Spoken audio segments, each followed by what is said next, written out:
안녕하세요. 정말 웬만한 드라마 뺨치는 반전에 반전이 있는 일이 제게도 일어났습니다. 연예인 최수종처럼 다정다감했던 남편의 소름 돋는 이중생활과 저와 제 어머니 앞에서 남편의 따귀까지 때리던 시어머니의 충격적인 본심. 마지막으로 계속 답답하기만 했던 제가 복수를 했던 사연을 적어봅니다. 우선 저는 임신을 한 지 6개월이 된 임산부 여자입니다. 결혼한 지는 대략 3년 정도가 되었고요. 남편과는 2년 동안 연애를 하다가 결혼을 했습니다. 저희 시댁 다 좋으신 분들이고요. 시댁과 친정 그리고 저희 집세 집이 전부 다 가깝고 모난 성격 가지신 분이 없어서 별 문제 없이 잘 지내고 있었습니다. 시어머님이랑 제 친정 엄마랑 같이 운동도 하는 사이셨으니 뭐 말 다 했던 거죠. 저는 현재 임신 중이라 일을 쉬고 있고 남편은 평범한 회사원이에요. 남편 회사가 야근과 회식이 잦은 편이 아니어서 보통 7시에 퇴근을 하면 집에 7시 30분까지는 꼭 오는 편이었죠. 제가 임신을 하고 나서부터는 귀가 시간을 더 칼같이 지켜줬습니다. 매주 일요일마다 남편이 조기 축구에 나가지만 이것도 뭐 아침 8시에서 9시쯤 나가서 늦어도 오후 2시쯤에 들어오는 편이었습니다. 연애를 할 때부터 남편이 워낙 운동을 좋아해서 이건 저도 이해를 해주고 있었죠. 힘들게 일하고 집에 들어와서도 항상 집안일도 잘 도와줬습니다. 유독 빨래 널기를 싫어하긴 했지만 웬만한 건 다 해줬죠. 임신 3주 만에 알았는데 그때부터 지금까지 계속 하는 건 아기를 생각하면서 배에 뽀뽀하기, 동화책 읽어주기, 잠이 들기 전에 아가랑 얘기도 나눌 만큼 다정했습니다. 일을 하면서도 오전, 오후 그리고 퇴근 전 이렇게 반드시 3번씩은 전화통화를 했고요. 그러다 어느 날부터인가 제가 의심 아닌 의심을 하게 된 계기는 바로 축구의 날이었습니다. 남편 축구팀에 남편 대학 동기도 있는데 그 동기 와이프가 저랑 친구라 자주 보는 편이었죠. 그런데 몇 달 전 아침에 비가 오는데도 축구를 하러 간다고 하더라고요. 그냥 비 맞으면서 하기로 했다고 하길래 뭔가 이상하긴 했지만 그러냐고 알았다고 했는데 남편이 우산을 안 가지고 나가더라고요. 그래서 저는 여보 우산하면서 바로 집 밖을 따라 나갔는데 남편은 벌써 엘리베이터를 타고 내려가고 있길래 저도 곧바로 따라 내려갔습니다. 지하까지 내려와서 번뜩 차에 우산 있을 텐데 괜히 따라 내려왔나 싶었지만 그래도 기왕 내려온 김에 혹시 모르니 우산을 줘야겠다고 생각해서 남편 차를 찾아 이리저리 둘러보니 남편이 트렁크에서 뭘 꺼내고 있더라고요. 제가 자기야 하고 남편을 부르려는 순간 자세히 보니 남편이 옷을 갈아입고 있더군요.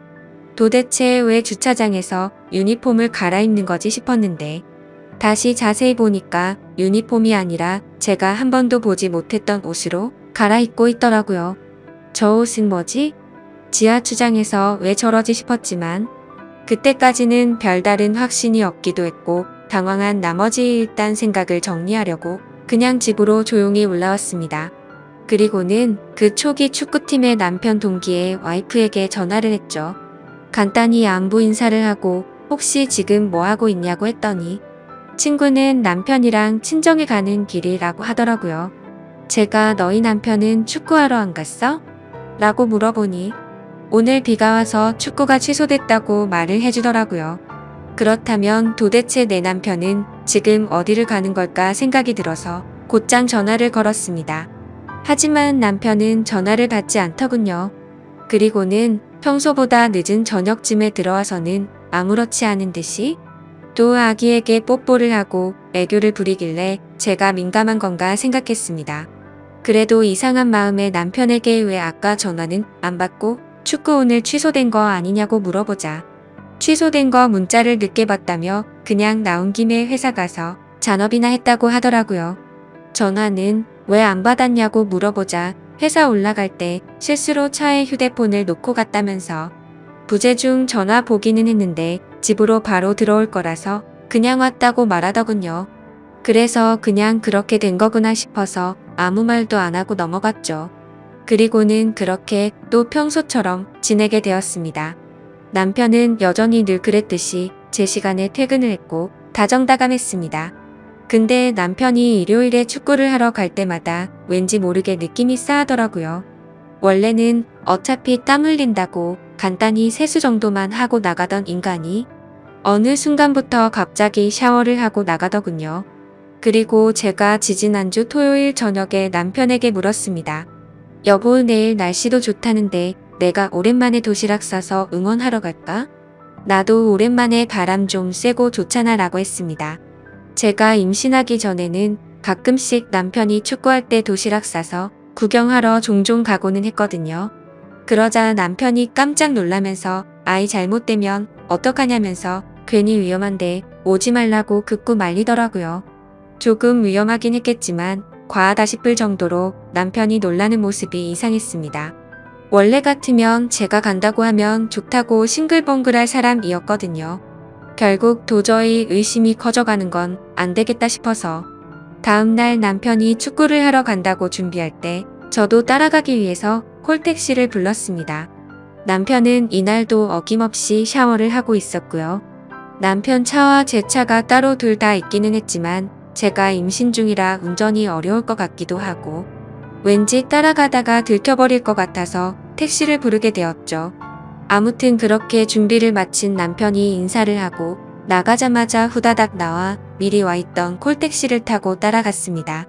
의심을 하는 제가 참 못나 보이기도 하고 남편이 바람이 났으면 어떡하지라는 생각을 하는데 정말 엄청나게 긴장이 되더라고요.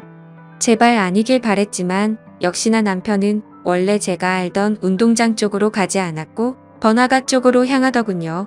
그리고 차에서 내리더니 평소 저와 자주 가던 카페로 거침없이 들어가더군요. 카페가 통유리로 되어 있는 인테리어라서 가까이 가서 볼 수는 없었지만 저도 일단 택시에 내려서 숨어서 지켜보고 있었습니다.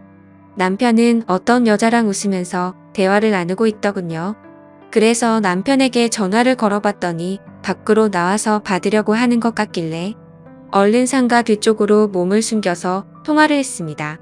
저는 아무렇지 않은 듯이 자기야 도착했어? 라고 물어보자 응 여보 조심히 잘 도착했어. 나 이제 축구 해야 돼서 끊어야 될 것 같은데 자기도 우리 아가랑 잘 놀고 있어. 최대한 빨리 들어갈게 하더니 전화를 끊고 다시 카페로 들어가더군요. 그리고 조심히 숨어서 지켜보는데 자연스럽다는 듯이 그 여자의 두 손을 잡고 있더라고요. 그 모습을 보고 머리에 피가 거꾸로 솟는 기분이 들었고 이 상황을 어떻게 해야 될까 마음도 진정이 안 되더군요. 그리고 혹시나 아이한테 위험할까봐 마음을 진정시키기 위해서 일단 다시 집으로 왔습니다. 그 시간이 한참 지나 밥도 못 먹고 있다가 그래도 아기 걱정에 우유에 미숫가루를 조금 타서 먹고 설거지를 하려고 하니 남편이 들어오더라고요. 그러더니 자기야 자기가 왜 설거지를 해? 이런 건 그냥 나 시키라고 했잖아. 자기는 얼른 가서 아기랑 편안히 TV나 보고 있어 라고 하면서 제가 끼고 있는 고무장갑을 빼서 자기가 설거지를 하더군요. 그러면서 여보 오늘 심심했지? 오늘 축구하는데 태식이가 넘어져서 진짜 웃기더라. 아참 그리고 끝나고 축구팀 다 같이 매운 닭갈비 먹으러 갔는데 그 집 진짜 맛있더라. 여보와 아기 낳고 나면 우리 다음에 꼭 거기 가서 먹어보자 하며 가증스럽게 지어낸 이야기를 아무렇지도 않게 이야기를 하는데 갑자기 눈물이 나더라고요. 저렇게 겉으로 볼 때 완벽하고 다정한 사람인데 도대체 왜 바람을 피는 걸까? 이걸 모른 척 해야 하나 말아야 하나 정말 참 많은 고민이 되었습니다. 어떻게든 증거를 모아서 이혼을 해버릴까도 생각했지만 제가 다른 사람들보다 너무 큰 행복을 누리고 있다고 생각했거든요. 그렇게 큰 고민을 안고서 혼자 끙끙 앓고 있는데 평일 낮에 시어머니가 저희 집에 놀러 오셔서 같이 밥을 먹고 커피를 마시면서 TV를 보고 있었습니다. 그런데 그때 때마침 사랑과 전쟁 재방송이 하더라고요. 그래서 저도 모르게 어머님께 물어봤습니다. 어머님 만약에 아범이 저렇게 바람 피우면 저 어떻게 해야 할까요? 저는 그럼 너무 슬플 것 같아요. 그러자 어머님은 너 놔두고 저런 짓 하면 그땐 아범도 더 이상 내 아들 아니다. 난 그러면 아범 버리고 너랑 손주랑 살 거야. 왜? 아범이 바람이라도 피는 것 같니? 라고 물어보시더군요. 그리고는 혹시라도 그런 일이 생기거든 친구나 친정 쪽에 얘기하면 상황이 복잡해질 수도 있으니까 나한테 얘기하라고 말씀을 하시더라고요. 그래서 일단 네 알겠어요 어머님 하고는 그 얘기를 마무리 지었죠. 그리고 또 다시 일요일이 찾아왔고 남편이 축구를 하러 나가는 날이었습니다. 오랜만에 날씨도 맑고 공기도 좋은데 제 마음은 너무 무겁고 편하지가 않았죠. 그래서 다시 한번 제대로 확인을 해보기 위해서 이번에도 저번과 같이 콜택시를 불러놓고 늦잠 자는 척을 했습니다. 그렇게 남편은 샤워를 마치고서 나가는 소리가 들렸고 저도 얼른 나가서 택시를 타고 주차장 입구에서 기다렸습니다. 남편은 또 옷을 갈아입고 있는지 아니면 먼저 나가버렸는지 지하 주차장에서 남편의 차가 나오지를 않더라고요. 이렇게 놓쳐버린 건가 싶어서 당황해하고 있는데 택시 아저씨도 계속 재촉하시고 정말 답답해지더라고요. 그런데 그때 때마침 남편 차가 지하 주차장에서 나왔습니다. 그래서 택시 기사님께 아저씨 저 차 좀 따라가 달라고 말하자 택시 기사님이 저를 되게 불쌍하게 쳐다보는데 정말 불쾌해지더군요. 아무튼 그런 게 중요한 게 아니었으니 다시 한번 빨리 따라가 달라고 말했습니다. 남편 차를 따라가 보니 또다시 번화가로 향했고 이번에는 2층에 있는 카페로 가더라고요. 그곳도 저와 몇 번 가봤던 곳이었기에 익숙한 곳이었습니다. 인터넷에 찾아보니 이혼과 관계없이 일단 증거부터 남기라고 하셔서 휴대폰 카메라를 켜고서 남편을 따라 2층으로 올라갔습니다. 2층에는 네일샵과 스크린, 골프장 등 여러 가게가 있었기에 다른 사람들이 보더라도 제가 밖에서 서성거리는 모습이 어색해 보이진 않았습니다. 그리고 그 카페도 통유리로 되어 있었기에 몰래 숨어서 남편을 볼 수가 있었죠. 남편은 저를 등지고 창가 자리에 앉아 있었고 제 시야에 마주 앉은 여자의 얼굴을 보이더군요. 그래서 바로 사진을 몇 장 찍었고 그때 때마침 그 여자가 화장실을 가려고 하는지 자리에서 일어나더라고요. 저는 그 모습을 보고 들킬까 봐서 얼른 숨으려고 했죠. 그런데 생각을 해보니 저 여자는 내 얼굴을 모를 텐데 라는 생각이 들었고 좀 더 자세히 그 여자의 얼굴을 보고 싶어서 저도 그 여자를 따라서 화장실로 들어갔습니다. 화장실 문을 열고 들어가 보니 그 여자는 세면대에서 화장을 고치고 서 있더라고요. 그 모습을 보자마자 정말 화가 끝까지 치밀어 올랐지만 여기서 망칠 수가 없어서 참았습니다. 저는 분노를 참아가면서 옆에서 손을 씻으며 슬쩍슬쩍 그 여자의 얼굴을 살폈죠. 근데 제가 임신을 해서 자격지심이 들었던 건지 그 여자의 옷차림도 너무 예뻐 보였고 관리를 잘했는지 몸매도 좋은 것 같고 얼굴도 참 예쁘게 생겼더라고요. 당연히 나이도 저보다 어린 것 같았습니다. 말을 걸어보려고 했지만 이건 아니다 싶어 그냥 집으로 돌아왔어요. 돌아오는 발걸음이 얼마나 무겁던지 뱃속에 있는 아기 때문에 울지 않으려고 했는데 결국 참지 못하고 눈물이 나오더라고요. 최대한 울지 않고 다른 생각을 하고 싶어서 TV를 보고 책을 봤지만 제 머릿속엔 그 여자와 남편만 떠오르고 정말 미치겠더군요. 그러다 오후 3시가 다 되어갈 때쯤 남편이 집으로 돌아왔습니다. 그러더니 또 제 배에 뽀뽀를 하고 다정다감한 말투로 저한테 말을 걸더라고요. 하지만 저도 더 이상은 그 사랑스럽던 남편의 손길도 남편 목소리도 다 듣기 싫고 역겹게 느껴졌습니다. 말도 하기 싫었고 짜증이 나서 남편을 뿌리쳤더니 남편이 당황해하면서 왜 그러냐고 집에 혼자 있어서 심심했냐고 묻더라고요. 그러면서 제게 미안하다고 애교를 부리는데 너무 짜증이 확 나서 너 나 몰래 요즘 누구 만나니? 라고 말했습니다. 그러자 남편의 표정은 급격히 어두워지더니 얼음이 되더라고요. 제가 절대로 모를 거라고 생각한 것 같더군요. 그래서 저는 따지듯이 말했습니다. 말 없는 거 보니 맞나 보네. 내가 내 입으로 말해줄까? 아니면 네 입으로 말할래? 그러자 남편은 갑자기 무슨 말이냐며 왜 생사람을 잡고 난리냐면서 무슨 일 있는 거냐고 시치미를 떼더군요. 마지막으로 기회를 줄 테니까 거짓말 그만하고 솔직하게 말하라고 했더니 되려 저보고 집에서 막장 드라마만 보고 지내더니 정신이 나간 거 아니냐고 적반하장으로 나오더라고요. 그래서 저는 더 긴 말을 섞기 싫어서 휴대폰으로 찍은 사진을 카톡으로 다 보내줬습니다. 그러자 그제서야 조용히 입을 다물고 얼굴이 사색이 되더군요. 널 그렇게 믿고 의지했는데 나한테 거짓말을 하고 여자 만나니까 좋았어. 그리고 그걸 숨기려고 가증스럽게 또 거짓말을 했고 너는 나와 뱃속에 있는 우리 아기한테 얼마나 죽을 죄를 지은 건지 아냐고 소리쳤습니다. 남편은 갑자기 슬픈 척 눈물이 맺혀 있는데 정말 너무 역겨워 보였습니다. 지금 올 사람이 누군데 갑자기 피해자 코스프레를 하는 게 어이가 없었죠. 솔직히 제가 성격을 말하면 어릴 때부터 한번 마음을 먹거나 마음이 돌아서면 참 냉정한 편이거든요. 그렇기에 결코 쉽게 안 좋은 쪽으로 마음을 먹지 않으려고 노력했고 한 번의 실수는 용서를 해주려고 했는데 이건 실수가 아니잖아요. 그래서 계속 나한테 할 말 없냐고 물어보면서 아직도 발뺌할 거냐고 물었더니 나지막이 심심해서 만난 거야 라고 대답을 하더군요. 너는 심심해서 바람 피는구나. 나는 심심하지 않아서 집에서 애 신경 쓰면서 하루 종일 집에 처박혀 있는 거로 아나 보네? 라고 말하자 아무런 말도 하지 않고 가만히 있더라고요. 아무리 당황해서 나온 말이라고 할지라도 저 말을 들으니까 더 열이 받더라고요. 그래서 가만히 있는 남편에게 다시 한번 말했습니다. 나는 그 여자가 누군지 관심 없고 네가 어떻게 만났는지도 관심 없다. 그리고 둘이서 무슨 짓을 했는지도 관심이 없었고 굳이 삼자대면해서 그 여자 머리채 잡을 생각도 없었거든.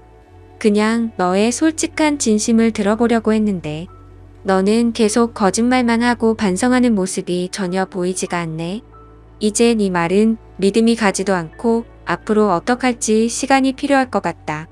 내가 나갈 테니까 신나서 이 여자 집에 들을 생각은 하지 마라. 이 집은 내 거니까.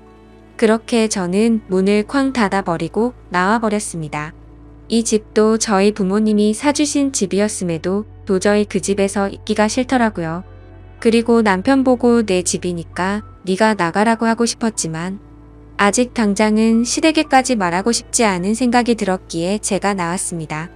남편이 진짜 정신이 나간 거라면 그 여자를 만나러 갈 테지만 정신이 있는 놈이라면 갈 곳은 시댁밖에 없었으니깐요. 아무튼 저는 그렇게 집을 나와서 친정으로 10분 정도 걸어갔는데 임신을 하고 많이 걷지 않다가 걸어서 그런 건지 허리도 너무 아프고 발도 아프더라고요. 친정에 도착하니 5시쯤이었습니다. 아빠는 아직 회사에서 안 들어오셨고 엄마는 연락도 없이 왔냐고 놀라시더군요. 무슨 일 있냐면서 싸웠냐고 여지껏 살면서 이런 적 없지 않냐고 하시더니 갑자기 장난스럽게 웃으면서 왜 김서방 바람이라도 폈대? 라고 하시는데 그 말을 듣고 참았던 눈물이 펑펑 쏟아지더라고요. 그러자 엄마는 장난치면서 웃다가 심각해져서 제게 달려오셨습니다. 제가 우는 모습을 보시면 엄마 가슴은 더 미어질 텐데 감정 조절이 도저히 안 되었습니다. 그리고 당분간 친정에 있어야 할 것 같아서 제 여동생과 엄마한테 대충 이야기를 했는데 제 동생이랑 엄마가 평소 성격이 완전 여장부 스타일이라 지금 당장 그것들 잡으러 가자고 하더라고요.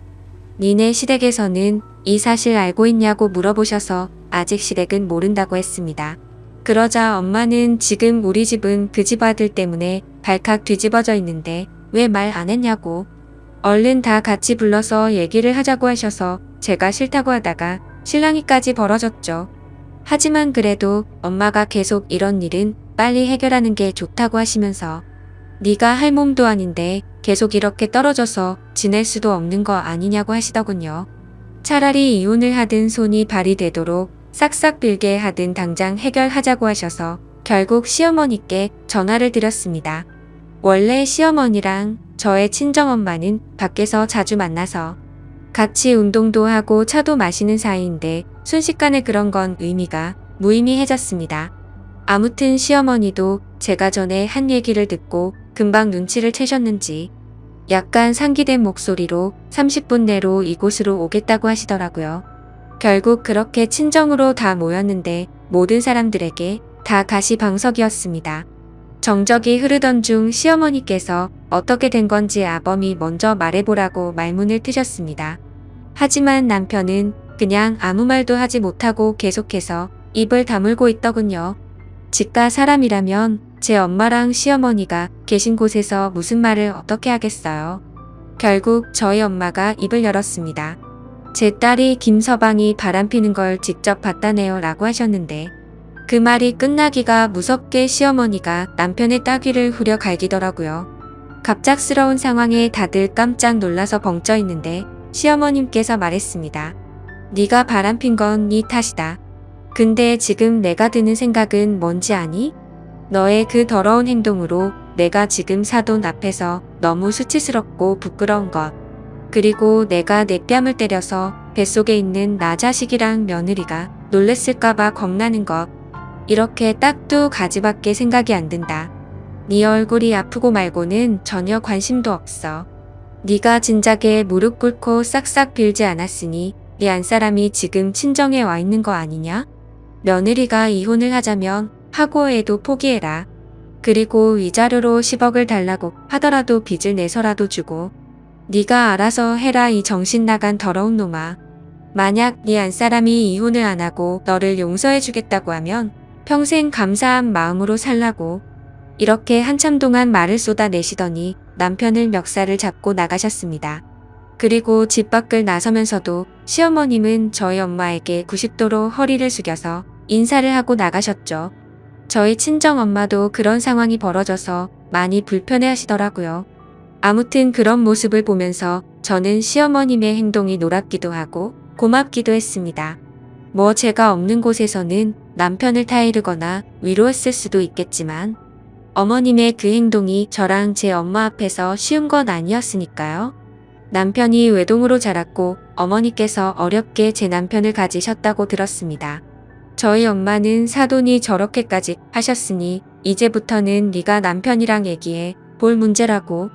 지금은 꼴도 보기 싫겠지만 일단은 집에는 들어가서 같이 있으라고 하셨습니다. 그래서 저는 지금 혼자 밥 숟가락도 들 수 없겠다고 투정 아닌 투정을 부리니 일단 알겠다고 마음 진정부터 하라고 하시고는 넘어가셨습니다. 그렇게 며칠 동안 저는 친정집에서 지내고 있었고 남편에게서는 연락 한 통이 없었습니다. 저도 남편한테 먼저 연락하고 싶지는 않았지만 이야기를 좀 해보고 싶기도 하고 저도 제